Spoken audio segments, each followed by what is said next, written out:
힘든 삶으로 돌아가지 맙시다 라는 제목으로 하나님의 말씀을 나누기를 원합니다. 코로나가 사라지겠지요. 사라질 겁니다. 백신도 나오고 치료제도 나오고 이제는 감기의 일종으로 독감처럼 위험은 있지만 사라질 것 같아요.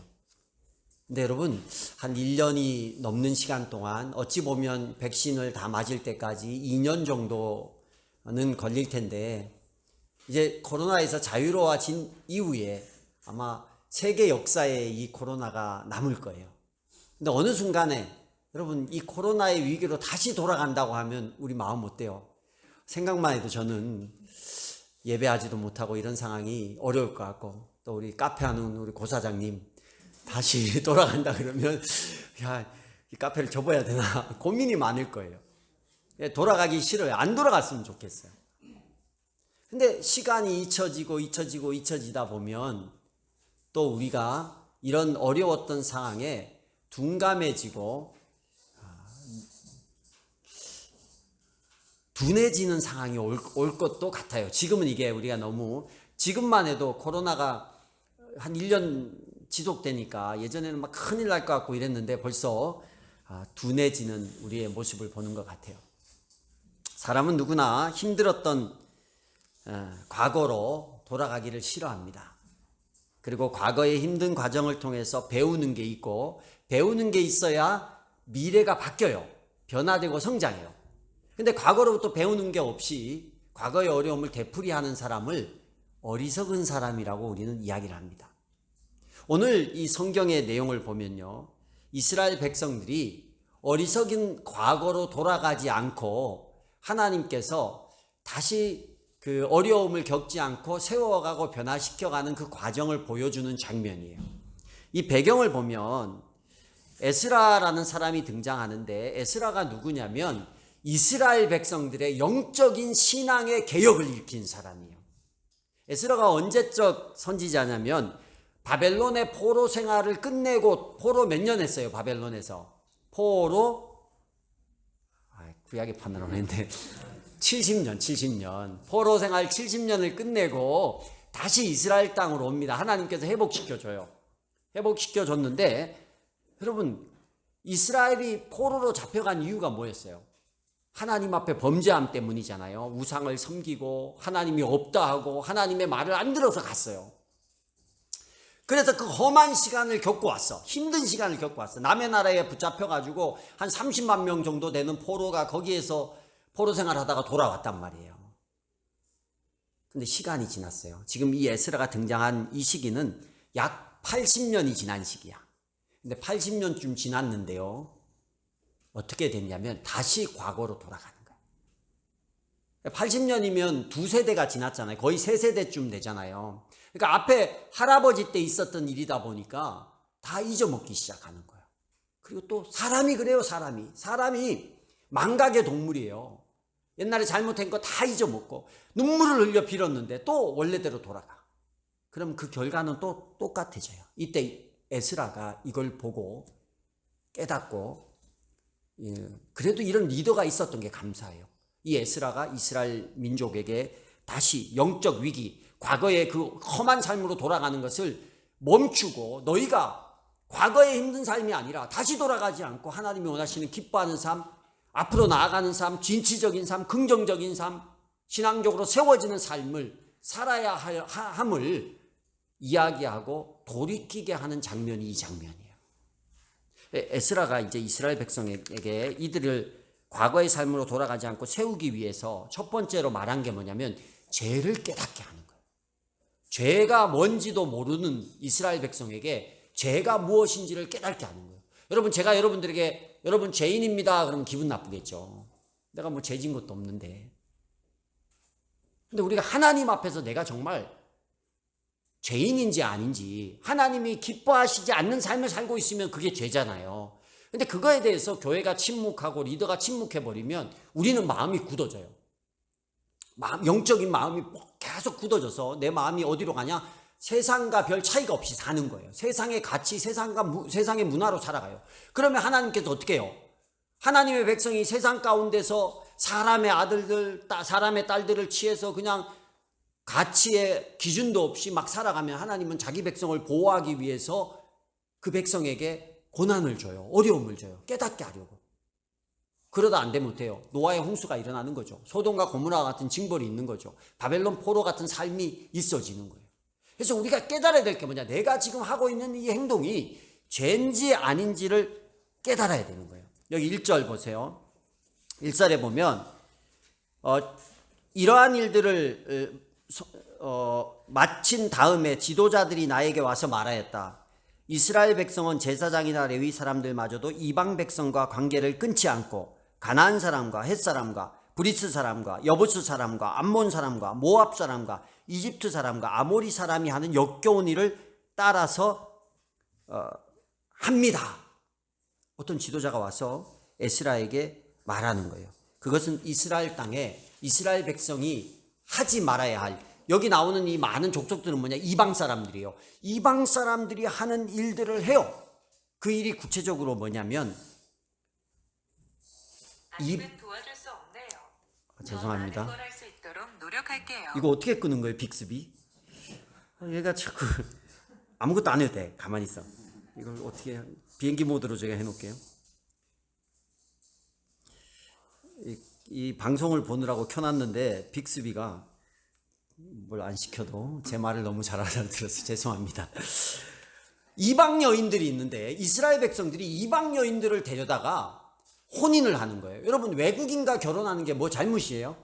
아니에요. 여러분, 외국인과 결혼하는 건 잘못이 아니에요. 여기서 말하는 것은 결혼을 외국인과 하고 말고 우리가 사는 이 시점에서 외국인들과 결혼을 하냐 마냐 이 이야기를 하는 게 아니에요. 이 당시의 문화에 있어서 이방인과의 결혼이 무엇을 의미하는지에 대해서 우리가 아셔야 되는 거예요. 여기에서 말하는 그 신명기 7장 3절에 이방인과 결혼하지 말라는 얘기를 해요. 그 이유는 뭐냐면 외국 여자랑 결혼하라 마라의 문제가 아니라, 실제로 뭐 룻도 외국인이었잖아요. 근데 그런 문제가 아니라 세상의 가치관과 섞여서 살면 안 된다라 이 의미예요. 이스라엘이요, 바벨론의 포로로 끌려간 이유가 뭔지 아세요? 이스라엘이 남북으로 갈라지고 북쪽 이스라엘이 범죄해서 아수르에게 멸망되고 그 다음에 남쪽 유다가 바벨론에 멸망이 되잖아요. 그 갈라진 그 사건부터 이미 하나님께서 이스라엘을 혼낼 준비를 하고 계세요. 그 갈라진 사건이 뭐예요? 르호보암이라는 사람 아세요? 솔로몬의 아들이잖아요. 이 르호보암이, 성경 얘기만 자꾸 하면 졸라고 그래. 제가 자꾸 그렇다고 이렇게 설교할 때 세상 얘기는 할 수 없잖아.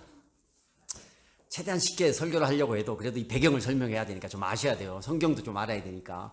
르호보암이 아버지보다 더 통치를, 백성들의 막 목을 옥죄어서 기름을 짜듯이 짜내려고 하는 거예요. 그래서 백성들이 열받아가지고 반란을 일으켜서 여로보암이 주축이 되어서 북이스라엘로 다 가서 10개 지파가 나라를 독립을 해버린 거예요. 그래서 르호보암이 이제 유다 지파랑 베냐민이랑 남아서 남쪽에 있는 유다 지파를 만들게 돼서 남북으로 갈라지는 전쟁이 일어나요. 근데 여러분, 이 르호보암이 그런 악한 행위를 하고 인간적인 가치와 세상적인 가치로 통치를 했던 이유는 뭐였냐면 그의 어머니의 영향이에요. 르호보암의 어머니가 나아마라는 여인인데 어디 여인이냐면 암몬 족속의 여인이에요. 솔로몬이요, 아내가 많았어요. 왜 아내가 많았어요? 세상에 솔로몬 시대에 이스라엘이 어마어마하게 부강했거든요. 그래서 그 부강한 나라를 이어가기 위해서 정략 결혼을 한 거야. 그러니까 결혼을 할 때 이방에 있는 다른 나라의 이방 여자들을 왕인데도 불구하고 다 아내로 삼았어요. 근데 이 아내들이 올 때마다 모르는, 그때 뭐 연애 결혼도 아니잖아요. 정략해서 남자를 만났는데 외국이야.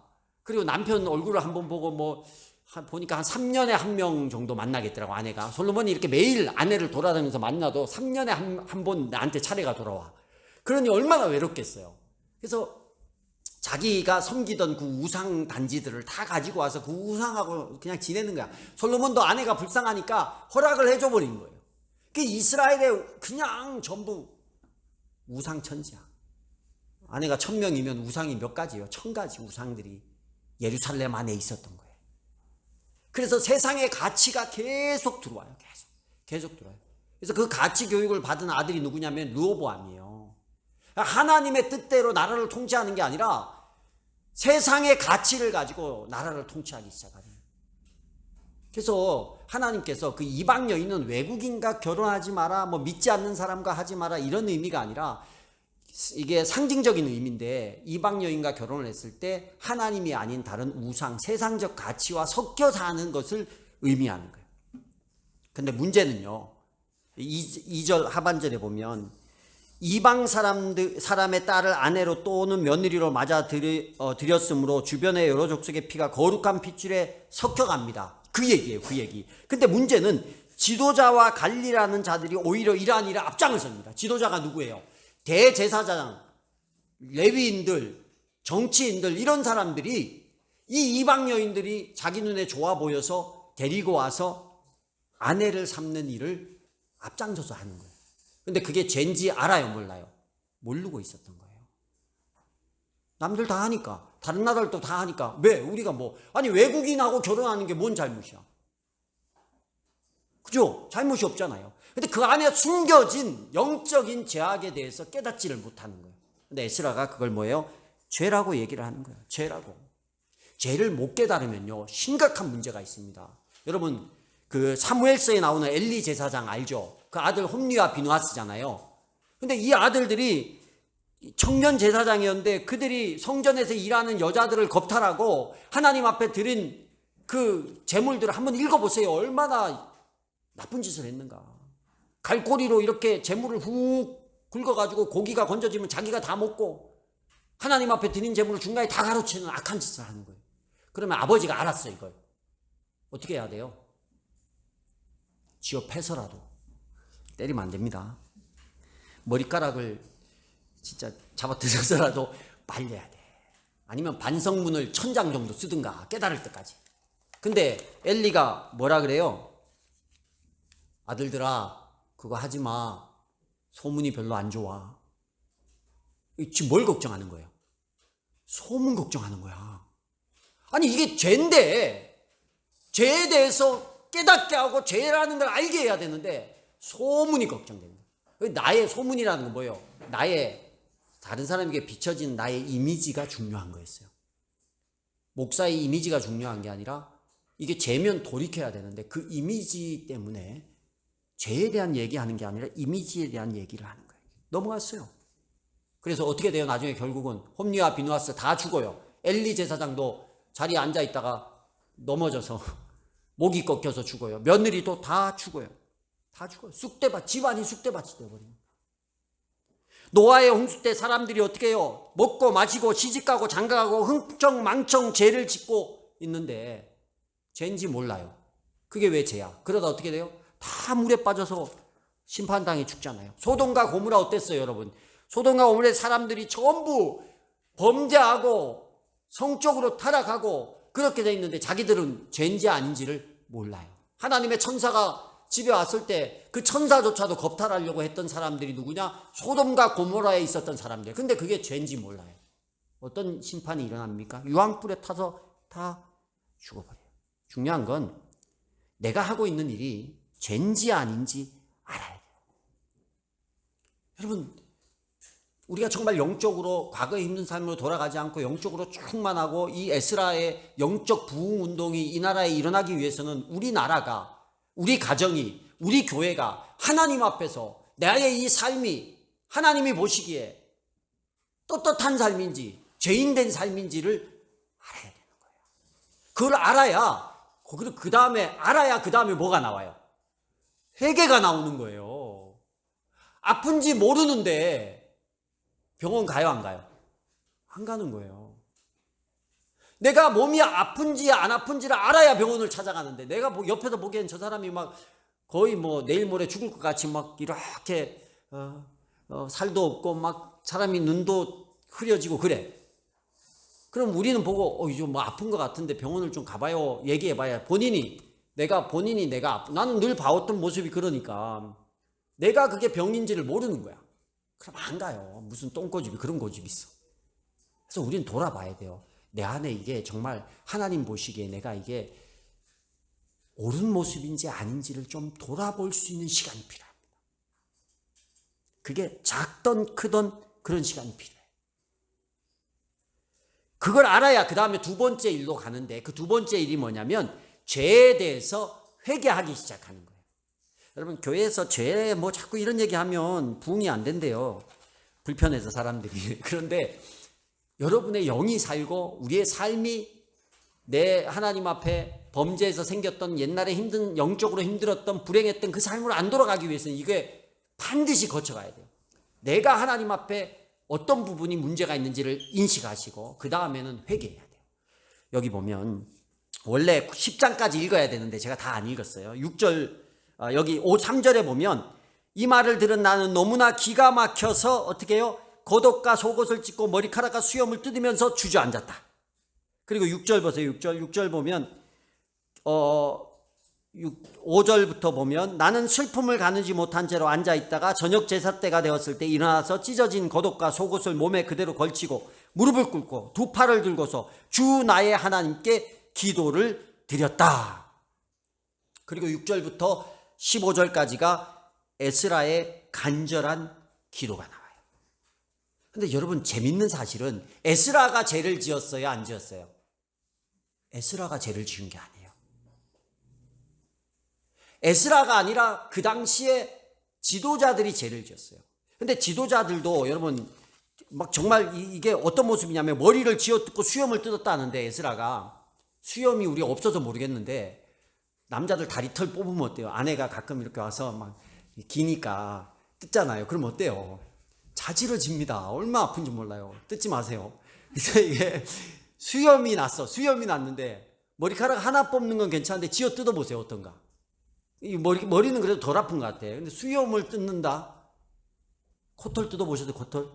그런 느낌하고 똑같아요. 근데 에스라가 지금 긴 수염을 다 뜯었다는 거야. 머리를 쥐어 뜯었다는 거야. 그럼 여기 수염을 갑자기 뜯고 머리를 뜯으면 머리에서 피가 나고 여기서 막 피가 흐르고 옷도 다 쥐어 뜯고, 이게 막 너무나 안타깝고 너무나 큰 일이라서 이렇게 뜯으면서 뭐예요? 기도하는 거예요.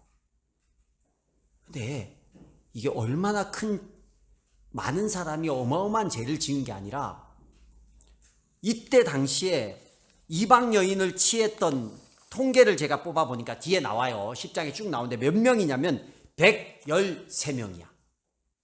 제사장 중에 17명이 이방 여인과 결혼을 했고, 레위인 중에 6명이 했고, 일반 평민 중에 86명이 이방 여인을 취했어요. 그래서 도합 113명이야. 근데 예루살렘에서 이제 포로로 돌아와서 그때 있었던 그 거주민이 약 29만 명이에요. 113을 29만으로 나누면 몇 프로냐면 0.4%. 점수로 말하면 99.6점이에요. 자, 우리 학생들, 내가 시험을 봤는데 99.6을 받아왔어. 잘했어, 못했어? 파악이 안 돼? 받아본 적이 없는 점수라서 파악이 안 돼. 만약에 내가 99.6점을 받아왔으면 어떻게 하겠어? 집에 가서 치킨 사달라 그러지. 엄마, 나 99.6. 여러분 어떻게 하겠어요? 자녀들이 99.6을 평균으로 받아왔어. 어떻게 하겠어요? 동네 잔치를 열고요. 이야, 얘는 서울대 가겠다. 막 얼마 생각만 해도 기뻐. 이스라엘 볼 때 99.6점이면 대다수의 백성들은 잘하고 있는 거야. 근데 몇 프로가? 0.4%예요. 이 수염을 뜯을 일입니까? 머리를 쥐어뜯고 옷을 찢을 일이에요? 아니잖아요. 근데요, 죄는 희한하게 그 작은 데서부터 해결하지 않으면 확산돼요. 커져가요. 우리 안에 있는 작은 죄를 여러분 우습게 여기면 안 돼요. 수염을 뜯을 정도가 돼야 돼요. 에스라가 그렇게 기도했어요. 그리고 에스라의 장점은 뭐였냐면, 여러분 누가 하나가 범죄했어. 우리 중에 딱 한 명이에요. 그럼 어떻게 해요? 앉혀놓고 너 왜 그런 죄 졌어? 인민재판 해야지 이제. 그래서 막 청문회도 하고, 야 돌이켜 너 때문에 우리 교회가 망해, 우리 집이 망해, 우리나라가 망해, 정신 차려. 이게 아니라 에스라는 그 영혼을 위해서 자기 죄가 아닌데 내가 죄 지은 것처럼 옷을 찢으면서 그를 위해 기도했다라는 거예요. 여기 6절부터 15절까지 쭉 보면 우리라는 단어가 31번 나와요. 이 본문에 9장에 보면 우리라는, 에스라가 우리라고 표현하는 게 31번이 나와요. 나는 떳떳해, 나는 죄가 없어, 나는 괜찮아, 이게 아니에요. 우리 안에 이 작은 범죄를 심각하게 여기고 이 범죄가 곰팡이처럼 옆에 사람한테 번져나가서 온 공동체가 무감각해지고 온 대한민국의 교회가 무감각해지고 온 세계의 그리스도인이 무감각해져서 세상의 가치와 별 차이 없이 살아가서 하나님의 역사를 이루지 못할까 봐 에스라는요, 정말 세상이 무너진 것 같은 표정으로 기도하기 시작하는 거예요. 여러분, 오늘 한국 교회가 어떤가요? 우리 교회는 어떤가요? 우리 집은 어떤가요? 세상의 손가락을 받고 지탄을 받는 게, 교회가 이렇게 많은데, 십자가가 이렇게 많은데 왜 이렇게 되었을까요? 저는 늘 오늘 평양 대붕운동 조금 이따 또 얘기하겠지만, 그때는요, 지금 뭐 10% 20% 아니에요. 그때는 1%도 안 되는 그리스도인들 때문에 평양에 주일날 열리는 5일장이 열리지 않았대요. 교회 다닌다라는 증명만 가지고 오면 당시에 차용증을 안 쓰고 돈을 빌려줬대요. 그게 성도였어요. 근데 하나씩 양보하기 시작합니다. 교회 안에 들어온 세상의 가치가 하나님이 볼 때 합당하지 않은 범죄들을 저질러도 아무 감각 없어요. 교회가 그 일을 위해서 기도하고 엎드리는 게 아니라 그냥 숨기기에 급급하고, 그러다 보니까 교회가 세상이나 별반 차이가 없어져 버렸어요. 이제 교회의 영적 부흥, 영적 각성, 이 옛날 얘기가 돼버렸어요. 그냥 숫자가 많아지는 게 부흥이라고 생각하는 거예요. 에스라를 이걸 신앙의 개혁운동, 부흥운동이라고 하거든요. 이 부흥이 뭐냐면 영의 부흥이에요. 우리의 신앙의 영적인 부분이 회복돼야 영혼 구원의 역사도 일어나고, 이 교회가 정말 하나님 앞에 건강하게 바르게 세워져야 영향력 있는 모습의 교회가 되는 거예요. 그때의 그 신앙의 분연이 일어난 회개 운동 때문에 지금 한국 교회가 이렇게 양쪽으로도 늘어난 거거든요. 에스라의 수염 뽑는 거 전 이해가 안 됐어요. 0.4%인데 0.4%인데 113명 113명인데 근데 마치 내일같이 엎드려서 기도하는 거예요. 10장 1절에 보면요, 안 읽어지만 10장 1절에 보면 에스라가 하나님의 성전 앞에 엎드려 울면서 기도하며 죄를 자백하자 이스라엘 사람도 남자 여자 어린아이 할 것 없이 많은 무리가 에스라 주변에 모여서 큰 소리로 슬피 울었다. 에스라가 내 죄도 아닌데 다른 사람 죄 때문에 모른 척 안 하며 기도했을 때 온 백성도 같이 엎드려 기도하는 일이 일어나는 거예요. 이게 이제 회개, 죄를 알아야 기도하고, 기도할 때 하나님이 역사하는 거예요. 하나님이 움직이는 거예요. 우리가 뭐 고난주간, 제가 별로 특별자를 좋아하지 않아요. 평소에 기도해야지 뭐 특별할 때만 기도해. 근데 이때는 에스라가 특별히 기도했어요.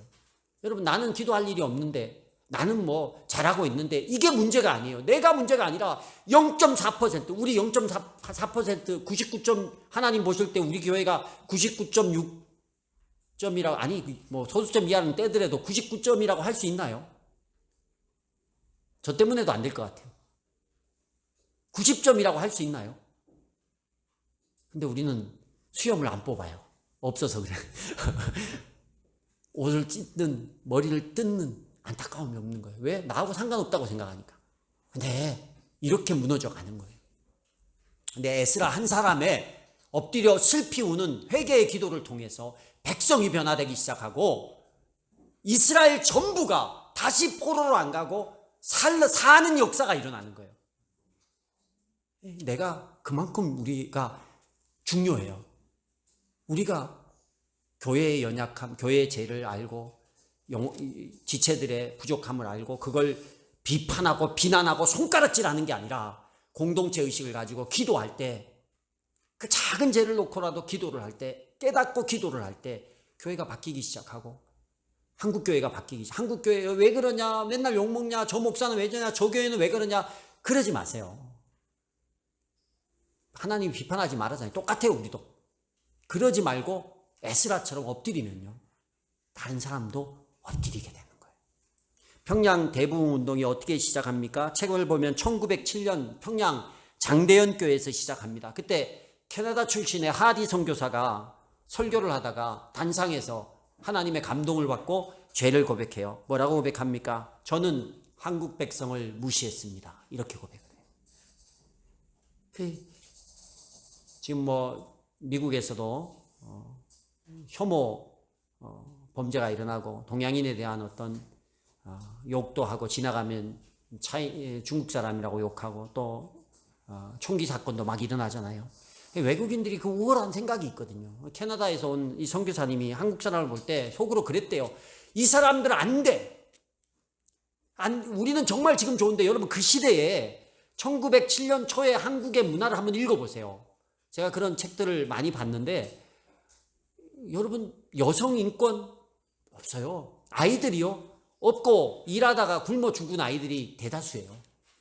우리 애들은 이때 태어난 걸 정말 엄마가 애를 얻고 일을 하다가 젖을 못 줘가지고 우는데 그냥 일한 거 일이 급하니까, 저희 어머님도 저 낳고 3일 만에 일하러 갔대요.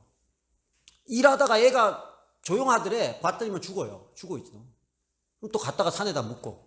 저 어릴 때도 산에 갔다 묻은 아이들이 많이 있었어요. 제가 조선시대 사람은 아닌데 저 어릴 때도 그런 거 봤거든요. 애기 무덤이 있거든요. 동네에 가면. 애기가 어릴 때 제대로 뭐 못하니까 죽는 거예요. 그걸 본 이 캐나다 선교사가 바라볼 때 얼마나 이 사람들은 정말 안 될 것 같은 사람이에요. 키는 작지 새카맣지 애나 어른이나 술을 먹으면 말로 먹네. 소주 한두 병이 아니라 말술이야. 몇 말 이만한 항아리 놓고 먹고 있지. 대낮부터 먹지. 담배는 다 피고 있지. 소망이 없어 보이는 거예요. 안 돼, 안 돼. 그래서 그거 회개했대요. 민족 차별한 거. 그 앞에서 그 속에 자기 속으로만 했던 그 얘기를 하나님이 감동을 줘서 하면서 회개를 했어요. 그러자 아주 유명한 장로님이에요. 한국교회 그 당시에 지도자격이었던 길선주 장로님이 앞에 나와요. 그러면서 회개를 하기 시작하는 거예요. 무슨 회개를 했냐면, 저는 친한 친구가 있었는데 그 친구가 죽으면서 자기에게 돈을 맡기면서 내 가족들을 돌봐달라고 나에게 부탁을 했습니다. 그런데 내가 그 돈을 가족에게 주지 않고 혼자 썼습니다. 얼마나 창피한 일이에요. 그걸 고백하기 시작하는 거예요. 그 교회의 지도자뿐만 아니라 평양 전체에서 유명한 분이야. 요즘 우리나라 지도자들은 어떻게 안 들키기 바쁘잖아. 안 했다고 무조건 우기잖아. 그러다가 갈 데 없어 끝에 나오면 그제서야 이제 뭐 몰랐다 뭐 발뺌하면서 이제 얘기하고. 근데 그런 사람이 또 그리스도인 사람이 많아. 또 뭐 이렇게 많아. 국회의원 중에 교회 다닌 사람이. 그렇게 얘기를 하고 회개를 하자 그 자리에 있던 선교사들, 또 한국 일단 성도들, 이런 사람들이 너도 나와서 한 명씩 죄를 자복하기 시작하는 거예요. 그런데 중요한 것은 그들이 죄를 말했을 때 서로를 탓하지 않았어요. 탓하지 않고 어떻게 했냐면, 니나 내나 똑같으니까 기도했어요. 어떤 기도했겠어요? 용서해달라고. 하나님, 우리 용서해달라고. 그렇게 엎드리면서 평양 대부흥운동이 일어난 거예요. 그렇게 기도해야 돼요. 우리가 이 시대에, 진짜 이 시대의 교회가 그렇게 깨어서 기도해야 됩니다. 죄가 뭔지를 아셔야 되고, 죄를 알았으면 그게 요만큼 먼지만한 죄일지라도 하나님 앞에, 여러분 하나님 우리를 정죄하는 게 아니에요. 나 이만큼 잘하는 게 이게 아니라, 잘하는 거 하나님 인정하고 알아요. 그렇지만 우리가 그 작은 죄가 커져서 내가 무너지지 않기 위해서는 그것을 기억하고 하나님 앞에 회개하고, 뻔뻔하게 회개하십시오. 뻔뻔하게. 그래도 괜찮아요. 내일 또 죄를 지을지언정 오늘 그 부분에 대해서 하나님 앞에 기도해요. 그래야 돌아가지 않아요. 그래야 커지지 않아요. 그래야 퍼지지 않습니다. 그리고 마지막 중요한 거예요. 돌이키기를, 희생을 각오하고라도 돌이키기를 힘써야 됩니다. 여기 10장 2절에 한 사람이 등장합니다. 읽어드릴게요. 그때에 엘림의 자손 여히엘의 아들 스가냐가 에스라에게 말하였다. 스가냐라는 사람이 엘림의 아들인데, 여히엘의 아들인데 엘람 자손 중에 여이엘의 아들인데 이 사람이 와서 뭔 얘기를 하냐면 보니까 우리 백성 중에 아내 삼은 여자가 많다. 다 내보내자. 이런 얘기를 해요. 근데 여러분, 그러니까 우리가 회개 기도만 할 게 아니라 실제로 데려왔던 이 아내들을 다시 이혼이 아니라 보내주자. 이게 보통 자기 본처가 있고 첩으로 이렇게 데려온 여인들이에요. 이게 이방 여인을 보내주고, 근데 그 중에 몇몇 여인은 아이를 낳은 사람도 있대. 근데 우리가 실제적으로 하나님 앞에 말로만 회개하는 게 아니라 실천을 하자 이런 얘기를 해요. 근데 여러분, 이 스가냐가 엘람의 자손 여히엘의 아들이거든요. 근데 제사장이나 레위 자손이 아니라 평민의 아들이었어요. 근데 이가 나와서 우리가 말로만 회개하는 게 아니라 실제적인 행동으로 돌이킴을 보입시다 말해요. 근데 113명에 들어가는 사람이에요. 우리 성경을 보면